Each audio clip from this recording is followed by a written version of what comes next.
సంధ్య theatre తొక్కిసలాట ఘటన కేసులో అల్లు అర్జున్ బెయిల్ పిటిషన్పై నాంపల్లి కోర్టు నేడు తీర్పును వెల్లడించనుంది. అల్లు అర్జున్ బెయిల్ పిటిషన్పై ఇప్పటికే వాదనలు ముగియటంతో నేడు తీర్పు ఇవ్వనుంది. దాంతో అల్లు అర్జున్ బెయిల్ పిటిషన్పై నాంపల్లి కోర్టు ఎలాంటి తీర్పు ఇస్తుందన్నది ఉత్కంఠ రేపుతోంది. ఇక సంధ్య థియేటర్ తొక్కిసలాట ఘటనలో రేవతి అనే మహిళ మృతి చెందటంతో ఆమె మృతికి అల్లు అర్జునే కారణమంటూ చిక్కట్పల్లి పోలీసులు కేసు నమోదు చేశారు.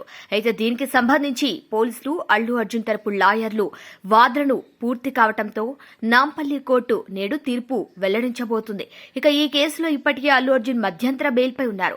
మరోవైపు డిసెంబర్ 30వ తేదీన అల్లు అర్జున్ బెయిల్ పిటిషన్పై నాంపల్లి కోర్టులో విచారణ జరిగింది. ఇక ఇరు వర్గాల వాదనను విన్న న్యాయస్థానం తదుపరి విచారణను జనవరి 3కు వాయిదా వేసింది. ఇక ఆ సమయంలో అల్లు అర్జున్ వేసిన బెయిల్ పిటిషన్పై పోలీసులు కౌంటర్ దాఖలు చేశారు.